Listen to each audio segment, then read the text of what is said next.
Good evening, everyone. My name is Nicole, and I am the Parent Support Worker for the Niagara Catholic District School Board, EarlyON Child and Family Centers. I am here today for our weekly coffee and conversation in which all parents, grandparents, guardians, and caregivers are welcome. Our program topics revolve around ensuring that you feel well, confident, and present in your parenting and caregiving role. As always, if you are unable to sit with me now, you are welcome to warm up your tea or coffee and sit with me at a later, more convenient time. Our video content is available on our Facebook page and YouTube channel, so be sure to follow and subscribe to stay up to date with our videos. Last week, we looked at the developmental considerations for reducing stress. Specifically, we reviewed temperament and gender differences. This week, we will follow the same guidelines as presented by the Kids Have Stress 2 program to overview our last two considerations, self-esteem and resilience. As you'd recall from the last 2 weeks, in order to effectively reduce stress for our children, it's important that we understand some of the developmental capacities and the needs of young children at different ages. So this developmental focus will help give you some background knowledge to support your understanding of your child's stress. So let's start with self-esteem. What exactly is self-esteem?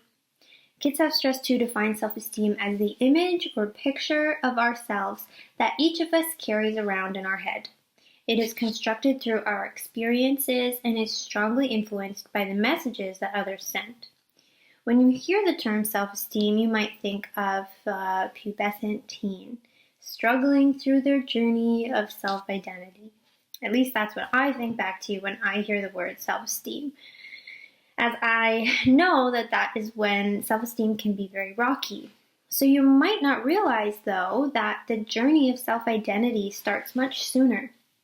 Building a sense of self is a critical part of overall development, starting from infancy and continuing into toddlerhood, preschool, and the kindergarten years. So every year of your child's life, they begin to become more and more aware of who they are, and this means that they also begin to start evaluating themselves. So there are a number of different areas that will influence your child's view of themselves, and therefore their self-esteem will be influenced. So these items could be their competence in cognitive, emotional, and physical activities, their acceptance by others, or their perceived acceptance by others, sense of control over the events in their lives, worthiness of being loved and treated well by others, worthiness in having good things happen to them, and their beliefs about being a good person. So I'm sure you can see here how you have an influence on the picture that your child constructs of themselves. Thinking specifically, your child won't feel any sense of control over the events in their lives unless given to them by their caregiver. So if the child's needs are not listened to, then they won't feel that sense of control. This is a super easy addition to your parenting that I've encouraged in the past to just give your child some choices throughout the day whenever you can, so that they not only learn to make their own appropriate choices, but they also gain that sense of autonomy and self-esteem as well. More generally, we know that when a child receives positive feedback and praise for effort and achievement, it will help the child to internalize those positive thoughts about themselves, which will in turn build their self-esteem. Kids Have Stress 2 tells us that the most effective way to build self-esteem in children is to set and recognize realistic goals for your child. I'm going to bold pinpoint that word, realistic goals. However, what's important to remember is that we don't want to only value perfect performance. Praise can and should focus on the child's effort and creativity as well. So let's consider another example. Your preschool child is trying really hard to complete this new puzzle that they just got. However, they feel frustrated and angry at themselves because they just can't figure it out. So they huff and puff and they tell you that they quit. They are done with the puzzle. Well, consider for a moment that perhaps solving the puzzle holistically as one is too complex for them in that moment. Fair, the approachable goal needs to be changed from solving the whole puzzle to something smaller. So if you suggest that your child take it at smaller sections, say by advising them to find all the edge pieces first, then they have an attainable goal that they can reach and will then help build their confidence in being able to complete the whole puzzle.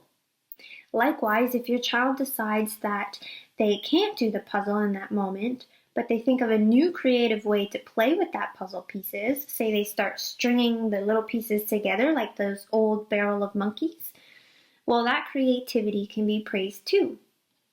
To esteem a child means that we must treat them respectfully, ask their views and opinions, take them seriously, and give them meaningful and realistic feedback. And in addition to praise, we need to show our children that we appreciate their interests and efforts. So the Kids Have Stress 2 program outlines some practice tips for promoting self-esteem in our children. They include: show you believe that they're capable. So your children will look up to you when trying to understand who they are. If you believe and show that they are capable, they'll begin to believe it too. Number 2, be specific. Specific feedback allows children to learn from their mistakes, but it also frames the way that they look at themselves. Consider the difference between this feedback to a child that's just hit their sibling. You could say, "It is not acceptable to hit others. You hurt Mary when you hit her, and that is not how we treat others." This feedback allows your child to reflect on what was wrong in their behavior. I must not hit others. That's not right to do. Whereas if you respond to your child that's just hit the sister and say, "That's really bad, Johnny," this will influence your child to reflect on himself as being bad. He doesn't really know what he did bad. He just knows that he's a bad kid. So there's a big difference in this way of reprimanding or educating our children on what is right and what is wrong. Number 3, praise for effort, not just achievement. So research has shown that children who are praised for effort and hard work begin to value learning opportunities, whereas children who are praised for their abilities or personal characteristics such as intelligence tend to value performance. This can set them up for disappointment and helplessness when they don't perform well. Praise them for keeping at the puzzle and not giving up, not just for completing it. And number 4, provide alternatives. We can't be hitting our friends when they take our toys. So how can we share our frustration in an appropriate way? Can we find an adult? Maybe find a new toy? These are the sorts of things that we want to share with our child. Number 5, ask for an explanation. You can acknowledge your child's abilities and accomplishments by inviting them to talk about their own thoughts and impressions. So ask them what they felt when they created something, or ask them why they chose a certain color and let them talk to you about their creative process as well. Number 6, be descriptive. Similar to being specific, you can change your praise from "Wow, what a pretty picture" to "Wow, you used a lot of colors and decorated the whole page. How creative." So we're being a bit more descriptive about what we're praising in the child. Number 7, our final one, actions speak louder than words. Following through with this art example, it's one thing to tell them how great they did, but it's even more rewarding to see their art displayed or saved in a special folder. So this is another thing that you can add on to your list of things you can do to help your kids' self-esteem.